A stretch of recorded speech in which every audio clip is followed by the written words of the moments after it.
मेरा नाम नेहा है।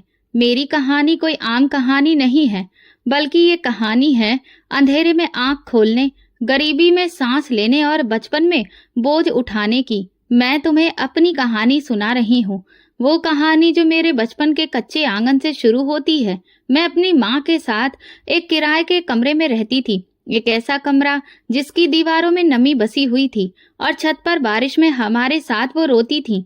मेरे पापा का देहांत अपनी 6 साल की उम्र में मैंने देखा। इतनी छोटी थी कि मैं शायद पूरी तरह से ये समझ भी ना पाऊं कि मौत क्या होती है। बस इतना जानती थी कि जो चेहरा मैं हर रोज देखा करती थी, वो एक दिन हमेशा के लिए आंख बंद करके चला गया था। पापा की मौत के बाद माँ ने दुनिया के सामने अपने आंसू छुपाए। उन्होंने हमारे छोटे से वजूद को सहारा दिया और हर रोज किसी न किसी के घर बर्तन धोने, पोछा लगाने और कपड़े धोने चली जाती थी। उनके हाथ अक्सर फट जाते थे, उंगलियों में छाले पड़ जाते थे, लेकिन वो एक दिन भी नहीं रुकी। उन्होंने अपनी सांसों में मेरे लिए हिम्मत भर ली थी। एक दिन मैंने माँ से पूछा, माँ मैं भी स्कूल जाऊं? उन्होंने मेरे बालों पर हाथ फेर कर कहा, बेटा स्कूल की फीस भला कहाँ से आएगी? किताबें, ड्रेस, जूते सब कुछ होना चाहिए स्कूल के लिए। हमारे नसीब में तो बस इतना है कि किसी तरह 2 वक्त की रोटी मिल जाए। मुझे उनकी आंखों में छुपी हुई शर्मिंदगी नजर आई, जैसे वो खुद को कसूरवार समझती हो कि मैं पढ़ नहीं सकती। लेकिन सच्चाई ये थी कि हमारे नसीब में कुछ भी आसान नहीं लिखा था। जहां वो काम करती थी, वहां से कभी 3,000 तो कभी 4,000 महीने के मिलते। महीना खत्म होने से पहले ही अक्सर पैसे खत्म हो जाते थे। कभी चावल उधार आता तो कभी बिना तेल के ही खाना पकाया जाता था। जब मैं थोड़ी सी बड़ी हुई, लगभग 10 साल की, तो माँ के साथ 2 घरों में मैं भी जाने लगी। माँ कहती थी, कम से कम तुम्हें कुछ सीखने को तो मिलेगा।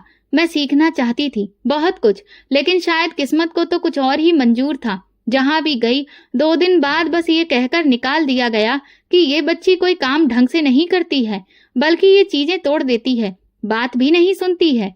मैं बात सुनती थी, लेकिन मेरे हाथ छोटे थे, शरीर नाजुक था और वक्त मेरे खिलाफ चल रहा था। एक घर की मालकिन ने तो सीधा कह दिया, बच्ची है, ये काम के लायक नहीं है, इसे किसी और जगह भेज दो। माँ चुपचाप सुनती रही। उनकी नजर मेरे चेहरे से हटकर जमीन में चली गई। मुझे अंदाजा हुआ कि मेरे नाकाम होने से माँ का दिल कितना टूट जाता है। मैंने उनके चेहरे पर वो दुख देखा जो उन्होंने कभी जुबान से नहीं कहा था। अक्सर ऐसा होता कि रात को माँ मेरे पास बैठकर कहती, नेहा हम कभी अमीर नहीं होंगे, लेकिन हमें ईमानदार बन के रहना है। जिंदगी जितनी कठोर हो, हिम्मत नहीं हारनी है। मैं उनकी बात सुनती, लेकिन अंदर ही अंदर सोचती कि हम कितनी देर तक और हिम्मत कर पाएंगे।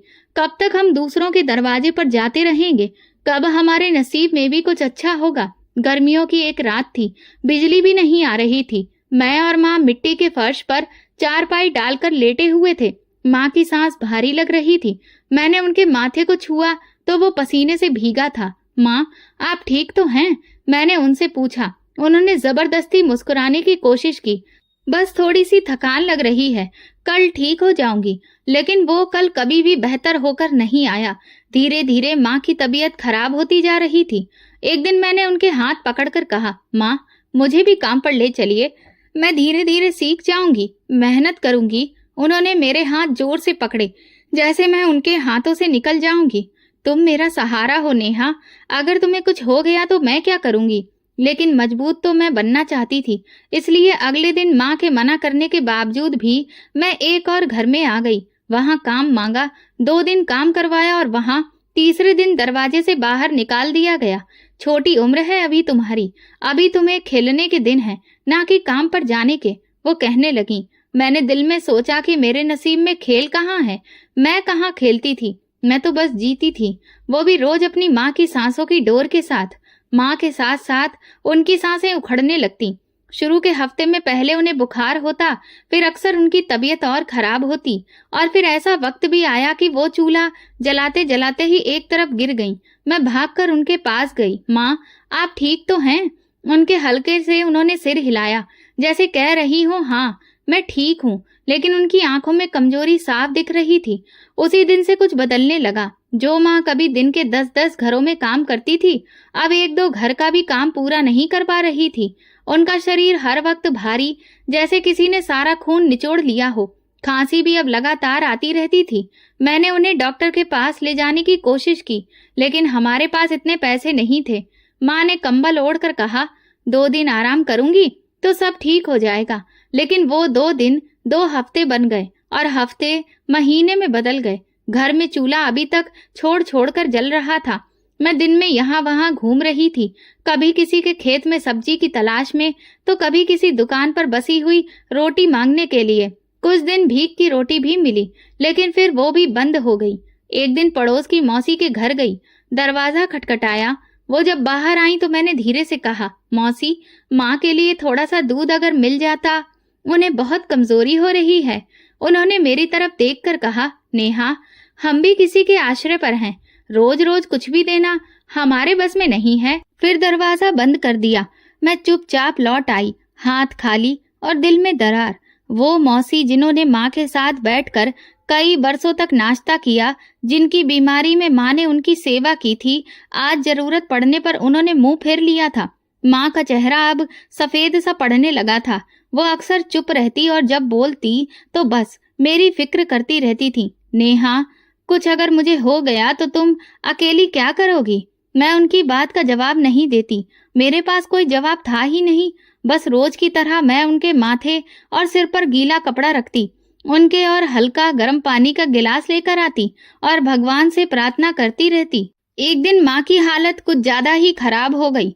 उनका बुखार उतर नहीं रहा था। मोहल्ले में जिस किसी से भी मदद मांगी, सबने कोई न कोई बहाना बना दिया। एक औरत ने कहा, तुम्हारी माँ का इलाज कराया तो फिर कल और लोग आ जाएंगे। अब ये सब कुछ करना हमारे बस की बात तो नहीं है।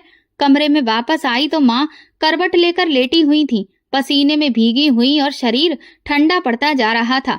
मैं एक पल के लिए उनके बगल में बैठ गई और फिर वही सवाल जो माँ ने किया था, अब मेरे दिल में बोझ लगने लगा था। मैं क्या करूंगी अगर मेरी माँ नहीं रही? उस रात माँ ने आंखें खोली और धीरे से बोली, बेटा, शहर में एक मालकिन है, गायत्री देवी, वो मुझे जानती हैं। उनसे जाकर चारुलता का नाम लेना, वो समझ जाएंगी। वो अच्छी औरत हैं, तुम्हें काम दे देंगी। मैंने माँ का हाथ पकड़ा। माँ, मैं आपको इस हालत में छोड़कर कहीं भी नहीं जाऊंगी। वो मुस्कुराई। वो मुस्कुराहट बहुत हल्की थी, जैसे परसों की थकान में भी वो मुझे हिम्मत देना चाहती हो। अगर मैं ना रही तो तुम्हारा वहां जाना जरूरी है। ये वो बात थी जो मैं सुनना नहीं चाहती थी, लेकिन मेरे दिल में एक फैसला हो चुका था। अगले दिन सुबह मैं निकली थी कि शायद कुछ दवा या खाने को कुछ मिल जाए, लेकिन कुछ भी नहीं मिला। जब वापस आई तो माँ बेहोश थी। मैंने मोहल्ले के 2 लड़कों से कहा, माँ को अस्पताल ले जाना है, कुछ मदद कर दो। उनमें से एक ने कहा, कितने पैसे दोगी? हम मुफ्त में उठाने वाले नहीं हैं। उस दिन मैंने खुद को बहुत छोटा महसूस किया, जैसे मेरी हैसियत एक टूटी हुई चप्पल से भी कम हो। कुछ घंटे के बाद माँ ने आंखें खोली। उनकी सांसें बहुत हल्की हो चुकी थीं। मैंने कहा, माँ, आप कुछ मत बोलिए, मैं हूं ना आपके साथ। लेकिन उनकी आंखों में एक सुकून आ गया था, एक अजीब सी खामोशी। उन्होंने मेरी उंगली पकड़ी और अगले ही लम्हे उनकी आंखें बंद हो गईं। उनकी उंगली की पकड़ ढीली पड़ गई थी। मोहल्ले वाले अगले दिन आए। अर्थी उठी। 2-3 औरतों ने रोते हुए कहा, चारुलता बहुत अच्छी औरत थी, बहुत काम की थी। किसी ने नहीं पूछा कि अब मैं कहाँ जाऊंगी। माँ की चिता के पास बैठकर मैं बहुत देर तक कुछ भी नहीं बोली, बस चुपचाप उनकी चिता की तरफ देखती रही और दिल में ये फैसला कर लिया कि मैं शहर जाऊंगी, गायत्री देवी को ढूंढूंगी। मैं अब यहाँ एक दिन भी नहीं रह सकती। रात को अपने 2 पुराने सूट एक थैली में डाले और माँ की 2 दवा की शीशियां वो भी रख ली, एक पुरानी तस्वीर और एक छोटी सी भजन की किताब और माँ की आवाज जो बस दिल में थी। सुबह होते ही मैं रिक्शा स्टैंड की तरफ निकली। माँ की निशानी दिल में और शहर का पता, वही पता जो माँ के पुराने सामान से निकला था। रिक्शा चलने लगा, गांव पीछे रह गया। खेत, नालियां, नीम के पेड़, सब कुछ छूटता जा रहा था। फिर मैं बस में बैठी। बस जब शहर में दाखिल हुई तो सब तरफ शोर, गाड़ियों की आवाज, लोग, दुकानें, सब कुछ अलग दिख रहा था। मैं खिड़की से बाहर देख रही थी। माँ ने शहर की कहानी सुनाई थी, लेकिन ये इतना बड़ा और इतना तेज शहर होगा, ये मुझे अंदाजा नहीं था। तकरीबन 1 घंटे के बाद बस एक बड़े बंगले के सामने आकर रुकी। मैं थोड़ी देर खड़ी रही। दीवारें ऊंची थी, गेट लोहे का था, ऊपर सोने के जैसा कटाव। दिल में बहुत घबराहट हो रही थी। एक जगह मेरे लिए नहीं थी। गेट पर एक चौकीदार खड़ा था, उसके सर पर टोपी थी और हाथ में लाठी। मैंने धीरे से कहा, मुझे गायत्री देवी से मिलना है। चौकीदार ने घूर कर देखा। तुम कौन हो? मैंने कहा, मैं नेहा, चारुलता की बेटी। वो उनकी नौकरानी थी। वो कुछ देर चुप रहा, फिर गेट खोलकर अंदर चला गया। मैं वहीं पर खड़ी रही। दिल की धड़कन तेज हो चुकी थी।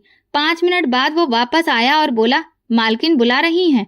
मैं अंदर गई तो जैसे किसी और ही दुनिया में आ गई थी। दीवारें ऐसी लग रही थी जैसे सोने की बनी हो। दीवारों पर काफी सारी तस्वीरें थीं। हर कोने से खुशबू आ रही थी। मैं दरवाजे पर जूते उतारकर अंदर गई। मालकिन लॉन्ज में सोफे पर बैठी थी। वो ठीक ठाक उम्र की औरत थी, कपड़े साफ सुथरे और चेहरे पर नमी। उन्होंने मुझे आते ही ध्यान से देखा। नेहा, उन्होंने सवाल किया। मैंने सर हिलाया। जी मालकिन, मैं चारुलता की बेटी हूँ। माँ इस दुनिया में नहीं रही है। ये सुनते ही उन्होंने आंखें बंद कर ली और फिर उठकर मेरे पास आईं। मेरे सर पर हाथ रखकर बोली, भगवान तुम्हें सब्र दे। तुम्हारी माँ बहुत अच्छी औरत थी। तुम यहाँ रहो, इस घर में तुम्हें कोई दिक्कत नहीं होगी। मैंने झुककर उन्हें नमस्ते किया। पहली बार किसी ने मुझे ऐसी तसल्ली से देखा था। मालकिन ने चौकीदार को बुलाया। इसको गेस्ट रूम दिखाओ, इसका सामान रखवाओ। कमरा देखकर तो मैं हैरान रह गई थी। सफेद चादरें, लकड़ी का पलंग, शीशा, छोटी सी अलमारी, ये सब कुछ मेरे सपनों से भी बड़ा था। शाम को मालकिन ने मुझे अपने साथ खाना खाने को कहा। मैं बहुत झिझक रही थी तो वो कहने लगी, यहाँ तुम नौकर नहीं हो, तुम चारुलता की बेटी हो। हम एक ही किचन से खाते हैं। खाने में पनीर की सब्जी और रुमाली रोटी थी। पहली बार मैंने ऐसी रोटी खाई थी। वो बार बार मेरी तरफ पानी का गिलास बढ़ा देती। खाने के बाद बोली, कल से तुम थोड़े बहुत काम समझ लेना। सब कुछ तुम्हारे लिए नया होगा, लेकिन धीरे धीरे तुम सीख जाओगी। रात को कमरे में आकर मैं बैठी रही। खामोश थी, लेकिन दिल में सवालों का शोर था। माँ की पहचान की थी ये औरत, लेकिन इतनी नरम दिल, इतना बड़ा घर। वो तो कह रही थी कि बस काम करवाएंगी। सुबह सुबह ही दरवाजे पर दस्तक हुई तो मेरी आंख खुली। कमरा सुकून से भरा हुआ था। बाहर से धूप की हल्की किरणें अंदर आ रही थीं। ऐसा नजारा मैंने पहले कभी नहीं देखा था, ना ही ऐसी सुबह। दरवाजे पर खड़ी हुई औरत बोली, मालकिन ने कहा है कि नाश्ता करके लॉन्ज में आ जाना। मैंने धीरे से सर हिलाया और दरवाजा बंद कर लिया। बेड के साथ रखी हुई टेबल पर एक सफेद रंग का सूट रखा हुआ था और उस पर एक कागज भी था जिस पर लिखा था, ये तुम्हारे लिए। मैंने कपड़े छूकर देखे, बड़े ही महंगे लग रहे थे। दिल में कहीं जानती थी कि इन सब चीजों पर मेरा अधिकार कैसे बनता है, लेकिन मालकिन के चेहरे की नरमी याद आती तो दिल मान जाता था। नाश्ता करने के बाद मैं जैसे ही लॉन्ज में पहुंची, मालकिन सोफे पर बैठी हुई थी। हाथ में किताब थी और सामने कॉफी का मग। मुझे देखकर मुस्कुराई। ये कपड़े तुम्हें कैसे लगे? मैंने कहा, बहुत अच्छे, पर मैं आपसे कुछ भी नहीं मांगती हूँ। मैं नजर झुकाकर जवाब दिया, कुछ चीजें मांगी नहीं जाती, दी जाती हैं। तुम मेहमान नहीं हो, लेकिन तुम्हारी जगह इस घर में है। तुम चारुलता की बेटी हो, ये कभी भूलना मत। उनके लहजे में एक अजीब सा ठहराव था, जैसे वो सब कुछ पहले ही तय कर चुकी हो। उस दिन उन्होंने मुझे घर के कुछ खास हिस्सों के बारे में आराम से बताया। सामने का लॉन्ज सिर्फ मेहमानों के लिए था। दाएं तरफ छोटा सा ऑफिस और पीछे की तरफ एक छोटा सा किचन। आंगन में थोड़ी बहुत घास थी जिसमें एक झूला लगा हुआ था और गार्डन में रंग बिरंगे फूल थे। ये कोई साधारण बंगला नहीं था। हर चीज अपनी जगह पर साफ सुथरी और सजी हुई थी। मैं खामोशी से देखती जा रही थी। ये जो दीवार के पार दूसरा पोर्शन है, वहाँ कोई नहीं रहता, बस कभी कभी वहाँ सफाई होती है। उन्होंने इशारा करते हुए कहा। शाम को मालकिन ने मुझे सबसे अपनी नौकरानी के तौर पर नहीं, बल्कि एक खास इंसान के तौर पर सबसे मिलवाया। ये नेहा है, मेरे साथ ही रहेगी, मेरे कामों में हाथ बटाएगी। बाकी नौकर जो सालों से काम कर रहे थे, उन्होंने सवालिया नजरों से मुझे देखा। किसी ने कुछ भी नहीं कहा, लेकिन एक अजीब सी चुप्पी थी। रात को मालकिन ने फिर से मेरे लिए दूध भेजा। कमरे में आकर उस औरत ने कहा, मालकिन ने कहा है कि तुम्हें कुछ भी चाहिए हो तो बिना झिझक के बता देना। मैंने कप पकड़ा और धीरे से कहा, उन्हें मेरा धन्यवाद कहना। कुछ ही दिनों में मैं घर के सारे मामले समझने लगी। सुबह नाश्ते के बाद मालकिन कुछ देर लाइब्रेरी में बैठती थी, फिर गार्डन में, दोपहर को आराम और शाम को गेस्ट रूम में बैठती, और रात को पूरी तरह से खामोशी, कोई शोर नहीं। कभी कभी वो धीमी आवाज में गाना सुनती थी और मैं हैरान रहती थी कि इतनी बड़ी जगह में वो अकेले कैसे रहती हैं। एक दिन उन्होंने मुझे बाजार ले जाने के लिए कहा। गाड़ी में बैठी तो मैं रास्ता देखती रही। शहर के महंगे इलाके की सड़क, शीशे की दुकानें और महंगे कपड़ों में लोग। मुझे ऐसा लगा जैसे मैं किसी और ही दुनिया में आ गई हूँ। मालकिन ने एक कपड़ों की दुकान के सामने अपनी गाड़ी रुकवाई। नेहा, तुम्हारे लिए कुछ लेना है? मैंने तुरंत कहा, मेरे पास सब कुछ है मालकिन, आपको मेरे लिए कुछ भी लेने की जरूरत नहीं है। वो मुस्कुराकर बोली, किसी को इज्जत देना जरूरत नहीं होती है। तुम इन कपड़ों में खुद को अच्छा महसूस करोगी। और मुझे फिर दुकान के अंदर लेकर गई। उन्होंने मेरे लिए 2 सूट लिए। वो दोनों बहुत ही महंगे लग रहे थे। दुकानदार ने कीमत बताई तो मेरे हाथ कांपने लगे। मालकिन ने चुपचाप पैसे दिए और बाहर निकल आईं। घर वापस आकर मैं वो कपड़े देर तक देखती रही। मुझे माँ याद आ गई। वो अगर होती तो कहती, देखो किस्मत भी कभी अचानक पलट जाती है। कुछ दिनों के बाद मालकिन ने मुझे एक कमरे से दूसरे कमरे में कुछ फाइलें ले जाने को कहा। मैंने वो काम अच्छे से किया तो वो बोली, तुम सीखने वाली लड़की हो, मुझे तुमसे उम्मीद है। मैं कुछ देर खामोश रही, लेकिन फिर हिम्मत करके बोली, मालकिन आप मुझे इतना सब कुछ क्यों दे रही हैं? मैं तो सिर्फ एक मजदूर की बेटी हूँ। उन्होंने मेरी तरफ देखा जैसे कुछ पल के लिए वो कहीं अतीत में खो गई हो। कई बातें वक्त आने पर ही समझ में आती हैं। फिलहाल तुम अपना ख्याल रखो। उस दिन के बाद से उन्होंने मुझे घर के हिसाब किताब में भी शामिल करना शुरू कर दिया था। छोटे मोटे फैसलों में मेरी राय ली जाती। मैं हैरान थी लेकिन खुश भी। घर का दिन एक खास रूटीन के साथ गुजरने लगा था। सुबह की चाय, दोपहर का सुकून, शाम की रोशनी और रात की खामोशी। गायत्री देवी जैसे हर लम्हे में मेरे साथ थी। वो बहुत कम बोलती थी, लेकिन जब बात करती तो शब्द दिल में उतरते चले जाते थे। मैं उनके करीब थी, लेकिन फिर भी कुछ दूरियां बाकी थीं। 1 महीने से ज्यादा हो गया था, लेकिन उनके बारे में मुझे ज्यादा कुछ नहीं पता था। कभी कभी ऐसा लगता था जैसे वो मुझे कुछ बताना चाहती हैं, लेकिन खुद ही रुक जाती हैं। वो जब गार्डन में बैठती तो उनकी आंखें कहीं दूर देख रही होती। मैं सामने बैठी होती, लेकिन उनकी नजर शायद अतीत में कहीं रुकी होती। एक दिन दोपहर को वो खुद मेरे कमरे में आईं। उनके हाथ में 2 नए कपड़े थे। ये तुम्हारे लिए हैं। कल मैं कुछ मेहमानों को बुला रही हूँ, तुम भी साथ में बैठना। मैंने हैरत से पूछा, मैं? मेहमानों के बीच? उन्होंने सिर हिलाया। हाँ, तुम इस घर का हिस्सा हो, अनजान नहीं हो। फिर कुछ पलों के लिए खामोशी रही। फिर वो बोली, मैं चाहती हूँ कि लोग तुम्हें उस नजर से देखें जैसे मैं देखती हूँ। मेहमान आए तो वाकई में माहौल बदल गया। 2 औरतें, एक आदमी और 2 छोटे बच्चे। सबने मुझसे बहुत ही अच्छे तरीके से बात की। मालकिन ने मेरी उनसे पहचान करवाई और कहा, ये नेहा है, मेरे साथ रहती है, मेरी बेटी की जैसी है। ये बात सुनकर एक औरत ने कहा, बेटी तुम तो बहुत ही खूबसूरत है आपकी। मालकिन ने मुस्कुराकर मेरी तरफ देखा, जैसे कोई माँ अपनी बेटी पर गर्व कर रही हो। उन पलों में मैं ये भी भूल गई थी कि मैं कभी एक छोटे से गांव की पथरीली जमीन पर माँ के साथ बैठकर रोटी खाती थी। लेकिन कुछ सवाल ऐसे होते हैं जो हर खुशी के लम्हे में मन के कोने से झांकने लगते हैं। उनके चेहरे की उदासी, उनकी आंखों की नमी, उनके कमरे का अकेलापन। इतना बड़ा बंगला, इतना बड़ा दिल कोई और नहीं है। एक दिन मैंने हिम्मत करके पूछ लिया। वो सोफे पर बैठी हुई थी, अखबार उनकी गोद में था और मैं सामने बैठकर उनके कपड़ों में बटन लगा रही थी।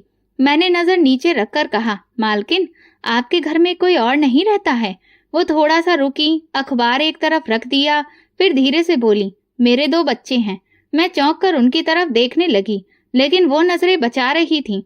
फिर वो यहाँ पर क्यों नहीं है? मैंने चाहकर भी सवाल कर बैठी। मालकिन ने थोड़ी सांस खींची, जैसे कोई बोझ सीने से हटाने की कोशिश कर रही हो। वो अपने बाप के साथ रहते हैं। मैंने उनके पिता से तलाक ले लिया था। कमरे में खामोशी छा गई। मेरे हाथ रुक गए।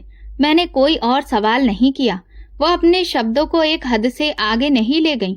थोड़ी देर बाद वो खुद ही बोली, जिंदगी में कुछ फैसले ऐसे होते हैं जिनके अंजाम हमें खुद नहीं पता होते।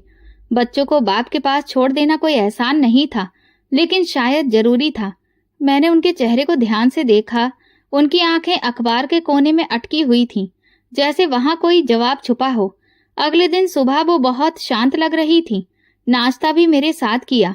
उन्होंने पूछा, अगर तुम्हें पढ़ने का मौका मिले तो क्या तुम करोगी? मैंने तुरंत कहा, जी हाँ, बहुत मन है मेरा। माँ के पास तो पैसों की गुंजाइश ही नहीं थी, लेकिन हाँ, मैं पढ़ना चाहती थी। तो ठीक है, कल से तुम्हारी पढ़ाई की शुरुआत होगी, मैं एक टीचर बुला लूंगी। वो बोली तो मैं हैरान रह गई। लेकिन आपने मेरी बात का भरोसा कैसे कर लिया? मैंने पूछा। तुम्हारी आंखों में जो सपने हैं वो झूठ नहीं हो सकते। उनके लहजे में साफ नरमी और भरोसा था। गायत्री देवी का व्यवहार मेरे लिए किसी चमत्कार से कम नहीं था। वो मेरे हर काम को शरारत नहीं, हर कमी को नरमी से समझा देती। उनका ये व्यवहार मेरे लिए अजनबी था, लेकिन अब धीरे धीरे ये सब मेरी आदत बनती जा रही थी। मैं अक्सर सोचती थी कि ये एक ऐसी औरत जो खुद अकेली हैं, वो दूसरों के लिए इतनी नरम कैसे हो सकती हैं। मैंने कई औरतें देखी थी जो तलाक के बाद दुनिया से कट जाती हैं या फिर बहुत ही कठोर हो जाती हैं, लेकिन गायत्री देवी में अजीब सी नरमी थी। शायद ये उनके अंदर के खालीपन को छुपाने का तरीका था। हर नया दिन मेरे लिए पहले से कुछ अलग होता जा रहा था। गायत्री देवी के साथ रहते हुए जो बदलाव आया था वो सिर्फ बाहर के कपड़ों या कमरों तक ही सीमित नहीं था, बल्कि दिल के अंदर भी कुछ बदलने लगा था। एक तसल्ली, एक सुकून, जैसे बरसों की भाग दौड़ के बाद अब मेरे कदम किसी नरम जमीन पर रुक गए थे। गायत्री देवी का अंदाज रोजमर्रा के मामलों में भी कुछ ऐसा था कि वो बार बार मुझे अपनी माँ की याद दिलाती रहती थी। फर्क सिर्फ इतना था कि माँ ने मुझे गरीबी में पाला था और ये औरत मुझे अमीरी में मेरी परवरिश कर रही थी। एक दिन दोपहर को मैं किताब लेकर आंगन में बैठी थी। वो लॉन की कुर्सी पर बैठी थी और हाथ में कुछ सिलाई का सामान था। मैंने उन्हें देखा और पूछा, मालकिन, आप खुद अपने कपड़ों पर काम करती हैं? उन्होंने मुस्कुराकर जवाब दिया, कभी कभी दिल करता है हाथ चलाने का। खाली बैठकर क्या सोचूं? मैं किताब बंद करके उनके पास गई। ये आपने मुझे जो किताबें दी हैं, इनमें से एक में औरतों की कहानियां थीं। सबने बहुत दुख झेले, लेकिन आपकी जैसी औरत की कहानी नहीं थी जो दूसरों का दुख बुनती है। उन्होंने सिलाई रोक कर मेरी तरफ देखा। हर औरत की अपनी कहानी होती है। कुछ कहानियां लिखी जाती हैं, कुछ बस जली जाती हैं। कभी कभी उनके अंदाज से महसूस होता जैसे वो मेरा अतीत भुला देना चाहती हो, जैसे वो चाहती हो कि मैं एक नई जिंदगी की बुनियाद पर अपनी पहचान बनाऊं। लेकिन मैंने कभी भी खुद को उस घर की मालकिन नहीं समझा और ना ही उनका व्यवहार मुझे नौकरानी जैसा महसूस होने देता था। ना बेटी होने का बोझ डालता था। एक बीच की जगह थी, ना जो खाली थी ना पूरी थी। मालकिन ने मुझसे कभी सवाल नहीं किया, ना मेरे अतीत को कुरेदने की कोशिश की, ना मुझे ये याद दिलाया कि मैं कहाँ से आई हूँ। उनकी ये खामोशी मेरे लिए सबसे बड़ा सहारा बन गई थी। अगले दिन वो बाजार से मेरे लिए जूते लेकर आईं। तुम्हारे पैर में पुराने जूते हैं, चलते वक्त आवाज करते हैं, ये पहन लो। मैंने वो जूते हाथ में लिए और धीरे से कहा, आप हर बात कैसे समझ लेती हैं? वो बोली, जिसने जिंदगी को अंदर से देखा हो वो दूसरों की तकलीफों को बाहर से पहचान लेता है। शायद सच में हर इंसान का नसीब सिर्फ गरीबी या खुशहाली ही नहीं, बल्कि लोगों से भी जुड़ा होता है जो उनके रास्ते में आते हैं। गायत्री देवी मेरी जिंदगी में ऐसा किरदार बन चुकी थी जिनकी मौजूदगी किसी सपने के जैसी थी, लेकिन कदम बर कदम सच्चाई छू रही थी। घर अब मेरे लिए अजनबी नहीं रहा था, लेकिन कुछ हिस्से अभी भी ऐसे थे जहां खामोशी किसी अंधे के सपने की तरह छुपी हुई थी। गायत्री देवी का व्यवहार हमेशा की तरह एक जैसा था, लेकिन कुछ दिनों से उनकी आंखों में एक अजीब सी थकान नजर आने लगी थी। सुबह वो गार्डन में काम जाती थी, शाम को चाय अक्सर काम करती थी और रात का वक्त ज्यादातर अपने कमरे में गुजरता था। एक रात कमरे में नींद नहीं आ रही थी, पंखे की आवाज में भी सुकून नहीं था। प्यास लगी तो मैं पानी लेने के लिए किचन की तरफ गई। रास्ते में मालकिन के कमरे से हल्की सी आवाज सुनाई दी। दरवाजा पूरी तरह से बंद नहीं था। मैं बिना आवाज किए धीरे से उनके पास पहुंची तो अंदर से किसी के रोने की घुटी घुटी आवाज आ रही थी। मैं रुक गई, दिल धड़कने लगा। दरवाजे की कोर से जाकर देखा तो मालकिन भगवान के आगे हाथ जोड़कर बैठी थी। उनका दुपट्टा सिर पर था और आंखों से आंसू लगातार बह रहे थे। उनकी आवाज साफ सुनाई देने लगी, हे भगवान, मुझे माफ कर दो। मैंने नेहा पर जुल्म किया है। मैंने उसकी माँ से वो छीन लिया जो उसका अधिकार था। हे भगवान, मैंने उस बच्ची को नौकर बनाकर रखा जिससे मालकिन होना चाहिए था। मेरे हाथ में पकड़ा हुआ गिलास जैसे जमीन में गिरते गिरते बचा। कदम वहीं जम गए थे। मालकिन ने मेरा नाम लिया था, उन्होंने खुद को मुजरिम कहा था, लेकिन आखिर किस बात का जुल्म और कौन सा अधिकार? मैं चुपचाप पलट कर आ गई, किचन से पानी लिया और कमरे में वापस आकर दरवाजा बंद कर लिया। नींद आंखों से कोसों दूर थी। दिल में अजीब सा शोर उठ रहा था। अब तक गायत्री देवी का व्यवहार मेरे साथ माँ जैसा रहा था, फिर ये माँ रात में रोना, ये माफी मांगना, ये भगवान को इस तरह से पुकारना, ये सब क्या था? सुबह हुई तो उनकी आंखें सूजी हुई थीं, जैसे पूरी रात जाग रही हो। उन्होंने हमेशा की तरह मुस्कुराकर मुझे देखा। मैंने भी उन्हें मुस्कुराकर जवाब दिया, लेकिन अंदर से सब कुछ बदल चुका था। दिन भर मैं उनसे बात तो करती रही, लेकिन दिल में सवाल उठ रहे थे। कई बार उनके पास जाकर पूछना चाहती थी कि उन्होंने रात को ऐसा क्यों कहा, लेकिन मेरी हिम्मत नहीं हुई। कुछ सवाल इतने भारी होते हैं कि जुबान साथ नहीं देती। कमरे में जाकर दोबारा सोचा, क्या ये मुमकिन है कि इस बंगले और मेरा कोई रिश्ता है? क्या यहाँ पर मेरा होना कोई इत्तेफाक नहीं है? गायत्री देवी ने जो शब्द रात को कहे, क्या कहीं वो सच तो नहीं छुपा रहे हैं? दोपहर को वो सोफे पर लेटी हुई थी और किताब पढ़ रही थी। मैं उनके सामने बैठकर सफाई के बारे में पूछने लगी, जैसे रोज की बात हो, तो उन्होंने सर हिलाकर कहा, किचन आज शाम को धो देना और पिछले पोर्शन की सफाई कल कर देना। मैं कुछ देर उनके अंदाज को देखती रही। एक पल को चाहा कि उनका हाथ पकड़कर पूछ लूं, कौन सा जुल्म किया है आपने मेरे साथ? लेकिन मेरे मुंह से कुछ भी नहीं निकला। रात को फिर वैसी ही खामोशी थी। इस बार मैं जानबूझकर देर तक जागी। मालकिन के कमरे की रोशनी देर तक जलती रही। दरवाजा बंद था, लेकिन अंदर की खामोशी में वही पुकार थी और वही गिड़गिड़ाने की आवाज सुनाई दे रही थी जो पिछली रात मैं सुन चुकी थी। मैं फिर से इस उलझन में जा फंसी। गायत्री देवी तो वो औरत थी जिन्होंने मुझे इज्जत दी, मेरे लिए कपड़े खरीदे, मेरी पढ़ाई के बारे में सोचा, माँ की तरह प्यार दिया। फिर ये रात को रोना, खुद को जालिम कहना, ये सब उनकी खामोश जिंदगी का एक ऐसा कौन सा पहलू था जो मैं नहीं जानती थी। कुछ दिन इसी कशमकश में गुजरे। मालकिन अभी भी वही थी, वही नरम, वही मेहरबान, लेकिन मैं बदल गई थी। दिल में अब एक सवाल बार बार जन्म लेता, लेकिन उसका जवाब कहीं भी नहीं था। एक शाम मैंने उनके लिए चाय बनाई, लेकर लॉन में आई तो वो कुछ सोच रही थी। मैंने कप टेबल पर रखा तो वो चौंक गई। नेहा, क्या तुम कुछ कहना चाहती हो? मैंने उनकी तरफ देखा, आंखों में सवालों का बोझ लिए, लेकिन फिर पलकें झुका ली। नहीं मालकिन, कुछ भी नहीं। उन्होंने थोड़ी देर सोचने के बाद कहा, कभी कभी हम जो कुछ कहना चाहते हैं वो सिर्फ वक्त समझता है। जब वक्त आएगा तो सब खुद ही साफ हो जाएगा। ये बात शायद इत्तेफाक से कही गई थी, लेकिन इसने मेरे दिल पर गहरी छाप छोड़ी। उसी वक्त मैंने सोचा कि गायत्री देवी कोई मामूली औरत नहीं है। उनके अंदर एक कहानी छुपी हुई है जो अभी तक वो अपनी जुबान पर नहीं लाई हैं, और मैं शायद इस कहानी का हिस्सा हूँ, जिसका एक टुकड़ा मैंने रात की पुकार में सुन लिया था, लेकिन बाकी पन्ने अभी भी बंद हैं। पता नहीं वो पन्ने कब खुलेंगे। कुछ दिनों में उनका रूटीन बदलने लगा। सुबह जल्दी उठना कम हो गया था।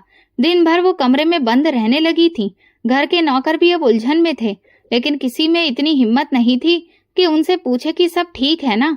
एक शाम उन्होंने मुझे अपने पास बुलाकर कहा, नेहा, कल घर में कोई काम नहीं करवाना, बस सब कुछ सुकून से रहे। मैंने पूछा, आपकी तबीयत तो ठीक है? वो खामोश हो गई। कुछ पल बाद धीरे से बोली, बस दिल चाहता है कल कुछ भी ना हो, सिर्फ खामोशी हो। उनकी ये बात मामूली नहीं थी। मैं उनका लहजा पहचानने लगी थी। वो कुछ छुपा रही थी या शायद कुछ तय कर चुकी थी, लेकिन फिर भी मैंने कुछ भी नहीं पूछा। रात को देर तक उनके कमरे की लाइट जलती रही। मैं कई बार जाग कर देखती रही। अंदर से कभी आहट आती तो कभी पूरी खामोशी छा जाती। फिर एक वक्त ऐसा आया जब लाइट बंद हो गई, जैसे किसी ने दिल का बोझ भी समेट लिया हो। सुबह दरवाजा खटखटाने पर कोई जवाब नहीं आया। मैंने 2 बार दस्तक दी, फिर चौकीदार को आवाज दी। हम दोनों ही दरवाजा खोलकर अंदर गए। मालकिन अपने बिस्तर पर लेटी हुई थी। चादर उनके शरीर पर पड़ी थी और चेहरे पर पूरी तरह से सुकून था। आंखें बंद, होठों पर हल्की सी मुस्कान। चौकीदार ने हाथ लगाकर देखा, फिर पीछे हट गया। नेहा, मालकिन तो अब नहीं रही। मेरा दम घुटने लगा। मैं उनके पैरों के पास बैठ गई। मालकिन, उठ जाइए, चाय तैयार है, आपको देर हो रही है। मेरी आवाज खुद मुझे अनजान लग रही थी, लेकिन वो नहीं जगी। खबर पूरे घर में फैल गई। नौकरानियों की सिसकियां, बाकी सबकी बातें और मेरे दिल का सुन्न हो जाना, सब जैसे एक ही लम्हे में हो गया। शहर में कुछ जानने वालों को जानकारी दी गई।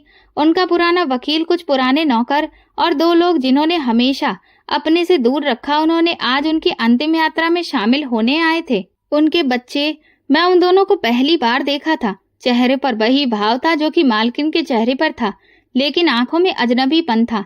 लड़की की उम्र लगभग 15 साल थी और लड़का शायद 16 या 17 का।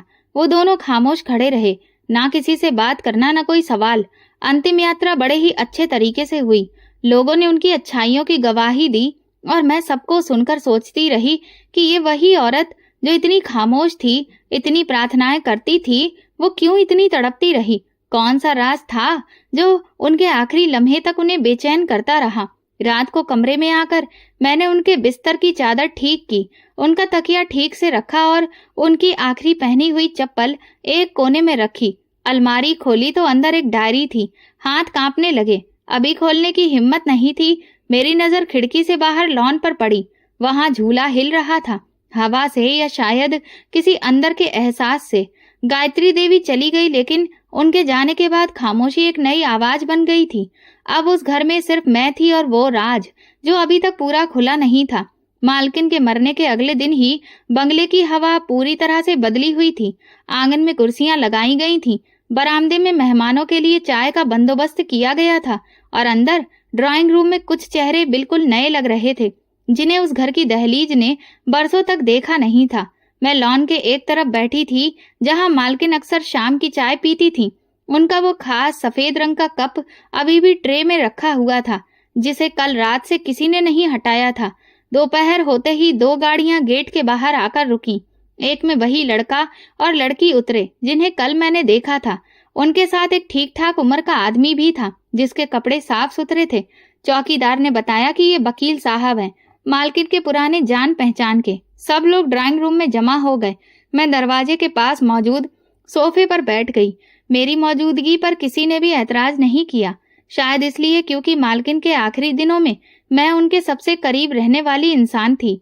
वकील साहब ने एक लिफाफा खोला और सारे कागज निकालकर टेबल पर रखे। उनके शब्द नपे तुले थे। गायत्री देवी ने अपने मरने से कुछ वक्त पहले एक कानूनी वसीयत तैयार करवाई थी, जिसकी कॉपी मेरे पास मौजूद है और असली अदालत की रजिस्ट्री में जमा है। कमरे में हल्की सी बातें हुई। मालकिन के बेटे ने तुरंत कहा, हम जानते हैं, वो शायद कुछ पैसे दान में देना चाहती होंगी, लेकिन जायदाद पर तो हमारा हक है। वकील ने नजर उठाकर लड़के की तरफ देखा। आप साफ सुन लीजिए कि उन्होंने क्या फैसला किया है। फिर उन्होंने तेज आवाज में वसीयत पढ़नी शुरू की, हर शब्द साफ। मैं गायत्री देवी अपने पूरे होशो हवास में ये ऐलान करती हूँ कि मेरी जायदाद में मौजूद सारी संपत्ति। फिर वकील ने एक पल रुककर मेरी तरफ देखा, फिर दोबारा पढ़ना शुरू किया। मेरी इच्छा के मुताबिक नेहा के नाम पर की जाती है, जो मेरे साथ काफी दिनों से रह रही थी। उसने मेरी सेवा की और जिसके साथ मैं चाहती थी कि उसकी माफी मिलने के लिए ये जरूरी है। मेरे बच्चे मेरे इस फैसले के बारे में कुछ भी नहीं जानते हैं, लेकिन ये मेरा आखिरी फैसला है। कमरे में जैसे खामोशी का बोझ आ गया। मालकिन की बेटी ने हैरत से वकील की तरफ देखा। क्या मतलब? नेहा? कौन नेहा? वो नौकरानी? वकील ने अपने अंदाज में कहा। जी वही। गायत्री देवी ने अपने सारे कागजों पर दस्तखत किए हैं। बेटे ने कुर्सी से उठकर कहा, यह धोखा है। हमारी माँ कभी भी ऐसा फैसला नहीं कर सकती। फैसला उन्होंने पूरे होश में किया है और उस पर 2 गवाहों के दस्तखत भी मौजूद हैं। अगर आप चाहें तो अदालत जा सकते हैं, लेकिन इसका नतीजा नहीं बदलेगा। वकील का अंदाज पूरी तरह से पेशेवर था। मैं अपनी जगह पत्थर बनी खड़ी रही। मेरा दिल तेज से धड़क रहा था, लेकिन जुबान पर खामोशी थी। ये वो लम्हा था जिसे मैंने कभी सपने में भी नहीं सोचा था। मालकिन के बेटे ने एक झटके में टेबल पर रखे हुए सारे कागजों को समेटने की कोशिश की, लेकिन वकील ने हाथ रोककर कहा, यह कानूनी कागज हैं, आप इन्हें नहीं छू सकते। लड़की बोली, तो हमारी माँ ने हमें कुछ भी नहीं दिया। वकील ने एक नजर उस पर डाली। उन्होंने ये कहा है कि आप दोनों की जिम्मेदारी आपके पापा ने संभाली थी और उनकी जायदाद से जुड़ी सारी कानूनी कार्रवाई अलग हो चुकी थी। उनकी खुद की जो पर्सनल संपत्ति है वो सिर्फ नेहा के नाम पर की गई है। मालकिन के दोनों बच्चे चुप हो गए। उनकी आंखों में सदमा, गुस्सा और बेयकीनी थी। वो तुरंत कमरे से बाहर निकल गए। मैं दरवाजे की तरफ देखती रही, जहां वो पल भर पहले खड़े थे। वकील ने मेरे पास आकर एक लिफाफा पकड़ाया। ये कागज आपके नाम पर ट्रांसफर कर दिए गए हैं। जल्दी में कोई भी फैसला मत करिएगा। मैंने लिफाफा पकड़ लिया, लेकिन समझ नहीं आ रहा था कि ये सब मेरे साथ ही क्यों हो रहा है। मालकिन ने कब और क्यों ऐसा किया? शाम तक पूरा बंगला सन्नाटे में डूब चुका था। शोर जो कुछ पलों पहले कमरे में हो रहा था, अब वो किसी अतीत की लकीर लगने लगा था। कमरे में आकर मैंने दरवाजा बंद किया। मालकिन की तस्वीर पर नजर पड़ी जो टेबल पर रखी हुई थी। मैंने धीरे से कहा, आपने तो कहा था कि वक्त आएगा तो सब कुछ साफ हो जाएगा, लेकिन अब और सवाल खड़े हो गए हैं। गायत्री देवी चली गईं, लेकिन उनका फैसला मेरे सामने एक बड़ा राज बनकर खड़ा हो गया था और मैं बस खामोशी से उस राज के तले दबती जा रही थी। मालकिन की मौत और उनकी वसीयत की घोषणा को कुछ दिन बीत चुके थे, लेकिन बंगले की हवा अभी भी भारी लग रही थी। कानूनी कार्रवाइयां जारी थी और मैं नेहा वही थी, लेकिन अब नाम के साथ साथ जायदाद की बारिश कहलाने लगी थी। मैंने न किसी कागज पर दस्तखत किए थे और ना ही कुछ भी अब तक अपनाया था, लेकिन लोग मुझे नए नाम से पुकारने लगे थे। कभी चौकीदार मुझे मैडम जी कहकर बुलाता, कभी नौकरानियां सर झुकाकर सम्मान देती थी। उन सबका व्यवहार बदल गया था, लेकिन मैं वैसे ही थी। बस एक गहरी खामोशी मेरे अंदर उतरती जा रही थी। इस खामोशी के दौरान एक अजीब सी बात हुई। एक सुबह मेरे हाथ की ऊपरी परत पर हल्की सी खुजली महसूस हुई।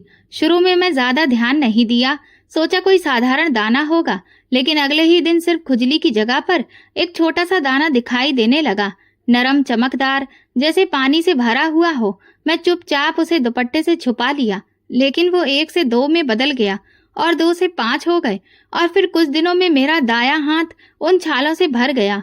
ये क्या हो रहा है मेरे साथ? मैंने अपने आप से पूछा, लेकिन जवाब देने वाला कोई भी नहीं था। मैंने एक अच्छे डॉक्टर को दिखाया। उन्होंने मुझे दवा लिख कर दी, कुछ लोशन भी दिए, लेकिन ना तो खुजली रुक रही थी और ना ही वो दाने। उल्टा अब वो मेरे गर्दन और पीठ तक पहुंचने लगे थे। एक दिन जब मैं सुबह शीशे के सामने खड़ी हुई तो मेरे चेहरे के किनारे पर एक छोटा सा निशान भी उभर आया था। गायत्री देवी के बिना ये बंगला अब खौफनाक लगने लगा था। उनके कमरे की तरफ देखती तो दरवाजा खुद ब खुद अजीब सा लगता, जैसे कि अंदर कोई अभी भी सांस ले रहा हो। मैं रात को अक्सर उनकी खुशबू महसूस करती जो कभी उनके कपड़ों से आती थी, और उन खुशबुओं के साथ मेरी बेचैनी भी बढ़ती जा रही थी। छाले हर रोज बढ़ते ही जा रहे थे और फिर एक दिन ऐसा आया कि मैं चुप न रह सकी। बाकी सब काम छोड़ दो, किसी अच्छे डॉक्टर के पास ले जाओ मुझे, मैंने चौकीदार से कहा। हम शहर के सबसे अच्छे अस्पताल में गए, हर जगह बहुत सारे टेस्ट हुए, रिपोर्टिंग, लेकिन रिजल्ट कुछ भी नहीं था। एक डॉक्टर ने कहा ये कोई वायरस एलर्जी हो गई है, वक्त के साथ खत्म हो जाएगी। दूसरे ने कहा ये शायद मानसिक प्रेशर की वजह से है, मरीज को आराम की जरूरत है। तीसरे ने हाथ जोड़ दिए, ऐसा कुछ मैंने पहली बार देखा है। दवा दे रहा हूँ, अगर कोई असर न हो तो किसी और बेहतरीन डॉक्टर के पास जाइएगा जो चर्म रोग का विशेषज्ञ हो। मैंने हर दवा इस्तेमाल की, परहेज किया, लेकिन मेरी खाल पर दाने अब बहुत ही कठोर होने लगे थे। न खुजली कम हो रही थी और ना ही सूजन। दूरी बनाकर रहने लगे थे सब। किचन में बर्तन भी अलग कर दिए गए। मेरा बिस्तर भी अलग होना शुरू कर दिया, जैसे मैं किसी खतरनाक बीमारी की चपेट में आ गई हूँ। रात को जब मैं गायत्री देवी की पुरानी कुर्सी पर बैठी थी तो उनका साया महसूस होता। मैं उनकी तरफ देखकर कहती, मालकिन आपने कहा था कि सब कुछ साफ हो जाएगा, लेकिन मेरे शरीर पर ये निशान, ये किस चीज का संदेश दे रहे हैं? चौकीदार ने मुझे कई दिन से परेशान देखा तो एक शाम को आकर मुझसे बोला, मैडम अगर आप इजाजत दे तो किसी अच्छे बाबा को बुलाएं। वो कहते हैं कभी कभी ऐसे मामलों में वही लोग समझ सकते हैं। मैंने कुछ देर खामोशी के बाद कहा, ठीक है बुला लो, किसी न किसी को तो समझ आना चाहिए कि मेरे साथ हो क्या रहा है। अगले दिन एक बाबा आया। वो तकरीबन 60 साल के करीब थे, साधारण कपड़े, धीमी आवाज। उन्होंने मुझसे पूछा, बेटा ये बीमारी तुम्हें कब से है? मैंने उन्हें सब बता दिया। वो कुछ देर चुप रहे, फिर पूछा, तुम्हारा मालकिन से रिश्ता क्या था?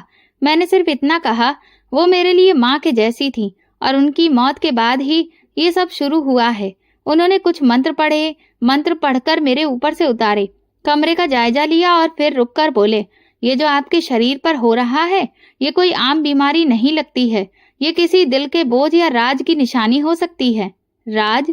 उन्होंने धीरे से कहा, कभी कभी हम लोगों के करीब होते हैं, उनसे कोई बात छुपी रहती है, लेकिन वो बात हमें बार बार अपनी तरफ खींचती है। कमरे में खामोशी छा गई। बाबा जी ने मेरे चेहरे की तरफ देखा, फिर बोले, अगर तुम इजाजत दो तो एक बात कहूँ। हाँ कहिए।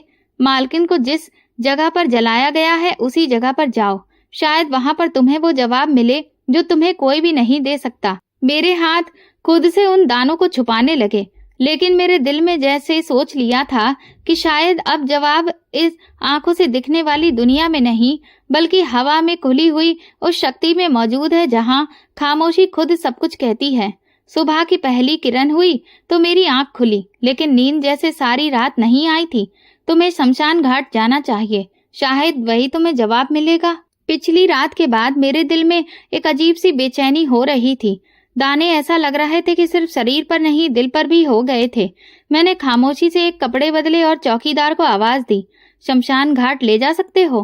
चौकीदार ने चौंक कर मेरी तरफ देखा, फिर धीरे से सर हिला दिया। हाँ मैडम, मैं गाड़ी निकालता हूँ। रास्ता खामोशी से गुजरता, शहर अभी पूरी तरह से उठा नहीं था। सूरज की रोशनी सड़कों पर फैल रही थी, लेकिन मेरे दिल के अंदर अंधेरा था। जब हम शमशान घाट पहुंचे तो चौकीदार ने दूर से इशारा कर दिया। उधर उन्हें आखिरी मुखाग्नि दी गई थी। मैं यही इंतजार कर रहा हूँ। मैं धीरे से अंदर गई। जब मैं उस जगह पर पहुंची तो वहां मिट्टी की खुशबू कुछ अजीब सी महसूस हुई। वो खुशबू जो किसी गुलाब के फूल की नहीं थी, किसी साधारण मिट्टी की भी नहीं थी। वहां जैसे एक अजीब सा सुकून था। मैं वहीं पर बैठ गई, दोनों हाथों से मिट्टी को छुआ। मिट्टी नरम थी। मैंने धीरे से कहा, मालकिन, मैं आ गई, आपकी नेहा। वो नेहा जिसे आपने सब कुछ दे दिया और शायद कुछ छुपा भी दिया। उसी पल मेरे कंधे पर किसी ने हाथ रख दिया। मैं चौंक कर पीछे देखने लगी। एक अजनबी आदमी खड़ा था, ठीक ठाक कदकाठी, सफेद कपड़े, चेहरा गंभीर, लेकिन नजरों में कुछ अपनापन, जैसे कि वो मुझे जानता हो। आप कौन हैं? मैंने थोड़ा दूर होते हुए पूछा। वो धीरे से बोले, मैं गायत्री देवी का पति हूँ। मेरे कदम वहीं रुक गए। कुछ लम्हों तक मैं कुछ बोल न पाई। आप? लेकिन मालकिन ने कहा था कि आपसे तो उनका तलाक हो गया है। उन्होंने एक लंबी सांस ली। नहीं, तलाक कभी भी नहीं हुआ था। वो खुद ही वो घर छोड़कर चली गई थी, अपने भाई के पास। मेरी आंखों में हैरत थी। क्यों? ये बंगला जिसमें तुम रहती हो, वो गायत्री देवी का नहीं, उसके भाई का था। मेरे हाथ कांपने लगे। मैं जमीन पर बैठ गई, जैसे सुनने के लिए तैयार हो रही थी। गायत्री का भाई बहुत अच्छा इंसान था। उसने अपनी मेहनत से ये घर बनाया था। उसकी एक बेटी थी और एक पत्नी थी, लेकिन अचानक उसकी मौत हो गई और फिर गायत्री ने उन दोनों को उस घर से निकाल दिया। मैंने करहा कर कहा, बेटी? कौन? उन्होंने कुछ देर मुझे देखा, फिर बोले, वो बेटी तुम हो नेहा। तुम्हारी माँ चारुलता गायत्री की भाभी थी। तुम इस घर की असली वारिस हो। मेरे दिल की धड़कन एक लम्हे के लिए रुक गई। जब गायत्री ने भाई के कागजों को बदलवा दिया था और ज्यादातर संपत्ति अपने नाम कर ली थी, तब तुम सिर्फ 2 महीने की थी। तुम्हारी माँ को उसने बेइज्जत करके घर से निकाल दिया था और तुम अपनी माँ की गोद में गांव चली गई। मेरे होंठ सूख गए, जुबान साथ छोड़ गई। मैं कुछ बोलना चाहती थी, लेकिन आवाज नहीं निकली। मैंने उसे बहुत रोका, लड़ाई भी लड़ी, लेकिन उसने मुझे भी छोड़ दिया। मुझसे कहा कि मैं जायदाद के पीछे हूँ, लेकिन सच्चाई ये थी कि वो सब कुछ अपने नाम पर करना चाहती थी। मैंने कांपती आवाज में कहा, तो उसके बाद क्या हुआ? उन्होंने कुछ भी नहीं किया। क्या नहीं किया? हर रात रोई, तुम्हारी माँ से माफी मांगना चाही, लेकिन चारुलता कहीं नहीं मिली। वो तुम्हें भी ढूंढने निकली। जब तुम्हारी माँ ने तुम्हें वापस शहर भेजा, तब तक गायत्री पछतावे में जल चुकी थी। उसने तुम्हें अपनाया, तुम्हें सब कुछ दिया, लेकिन एक बात नहीं बताई कि मैं इस घर की वारिस हूँ। मैंने धीरे से कहा, और उसकी भतीजी भी। तुम उसकी भाभी की बेटी हो। दाने जो अब तक मेरे शरीर पर थे, ऐसा लग रहा था कि जैसे अब उनकी गर्मी धीरे धीरे कम हो रही हो, जैसे कोई दबाव दिल से निकल रहा हो। उसने हर रात भगवान से माफी मांगी, लेकिन जब तक तुम माफ नहीं करती, उसकी आत्मा बेचैन ही रहती। मैंने सामने आसमान को देखा और कहा, मैं तो उन्हें तभी माफ कर चुकी थी जब उन्होंने मुझे माँ की तरह प्यार देने लगी थी। मैं नहीं जानती थी कि वो मेरी बुआ है, लेकिन जो कुछ भी था, उन्होंने मुझे दोबारा जीने का मौका दिया। उनके चेहरे पर सुकून आ गया। शायद अब सब कुछ साफ हो गया था। शमशान घाट से वापसी के बाद बंगले की हवा पहले जैसी नहीं रही थी।